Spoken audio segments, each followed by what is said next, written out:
اعوذ باللہ من الشیطان الرجیم بسم اللہ الرحمن الرحیم۔ سورہ سعد آیات نمبر 27 تا 40 میں مشرکین کو تنبیہ کہ اللہ نے یہ آسمان، زمین اور جو کچھ ان کے درمیان ہے بے مقصد پیدا نہیں کیا۔ یہ قرآن اسی لیے نازل کیا گیا ہے کہ لوگ اس سے نصیحت حاصل کریں۔ حضرت سلیمان علیہ السلام کے واقعات کہ انہیں بھی اللہ نے بے مثال عظمت و شوکت عطا فرمائی، لیکن بجائے غرور و تکبر میں مبتلا ہونے کے وہ ہمیشہ اللہ کے سامنے توبہ و استغفار ہی کرتے رہے۔ اعوذ باللہ من الشیطان الرجیم وما خلقنا السماء والارض وما بینہما باطلا، اور ہم نے آسمان، زمین اور جو کچھ ان کے مابین ہے بغیر کسی مقصد کے پیدا نہیں کیا۔ ذلك ظن الذین کفروا فویل للذین کفروا من النار، لیکن ان کافروں کا یہی گمان ہے، سو ان کے لیے جہنم کی آگ سے بڑی بربادی و ہلاکت ہوگی۔ ام نجعل الذین آمنوا وعملوا الصالحات كالمفسدین فی الارض ام نجعل المتقین كالفجار، کیا یہ کفار سمجھتے ہیں کہ ہم زمین میں فساد کرنے والوں کو ویسا ہی بدلہ دیں گے جیسا ایمان لانے اور نیک اعمال کرنے والے لوگوں کو، یا ہم پرہیزگاروں اور بدکاروں کے ساتھ یکساں سلوک کریں گے؟ کتاب انزلناہ الیک مبارک لیدبروا آیاتہ ولیتذکر اولو الالباب،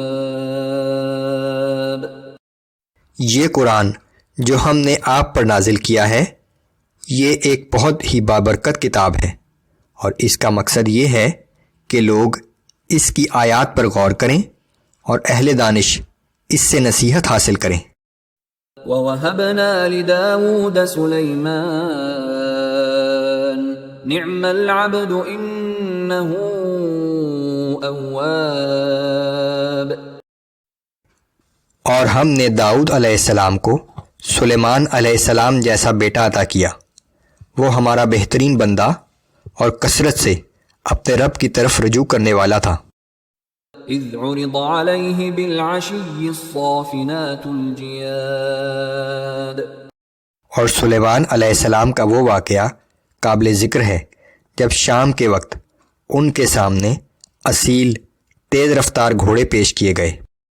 فقال انی احببت حب الخیر عن ذکر ربی، تو سلیمان علیہ السلام نے کہا کہ میں ان گھوڑوں کو اپنے رب کی خاطر پسند کرتا ہوں، حتی توارت بالحجاب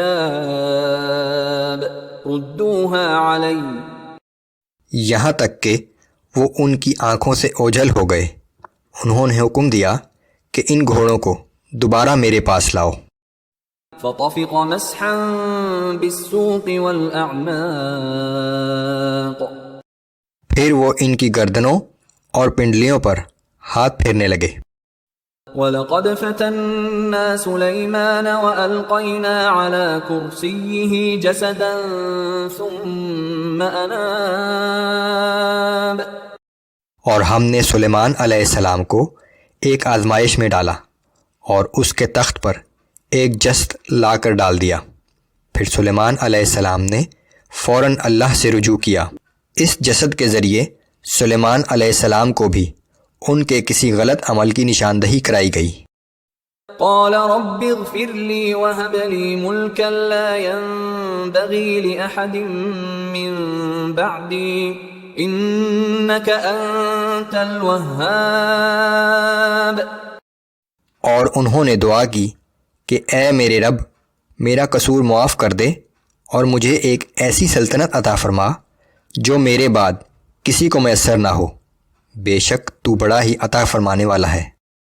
فسخرنا له الريح تجري بأمره رخاء حيث أصاب، پس ہم نے ہوا کو ان کے ماتحت کر دیا وہ آپ کے حکم سے جہاں آپ چاہتے نرمی سے پہنچا دیا کرتی تھی۔ والشياطين كل بناء وغواص، اور اسی طرح جنات میں ماروں اور غوطہ خوروں کو بھی ان کا فرما بردار بنا دیا۔ وآخرين مقرنين في الأصفاد، اور بعض دوسرے جنات کو بھی جو زنجیروں میں جکڑے رہتے تھے۔ هذا عطاؤنا فامنن أو أمسك بغير حساب۔ اور اے سلیمان، یہ ہماری بے حد و حساب بخشش ہے، تجھے اختیار ہے، جسے چاہے چھوڑ دے اور جسے چاہے روک لے۔ یہ جنات پر غلبہ اور حکومت ہماری بے حد و حساب عنایت میں سے ہے، تمہیں اختیار ہے کہ جسے چاہو احسان کر کے چھوڑ دو اور جسے چاہو اپنی خدمت کے لیے روک لو۔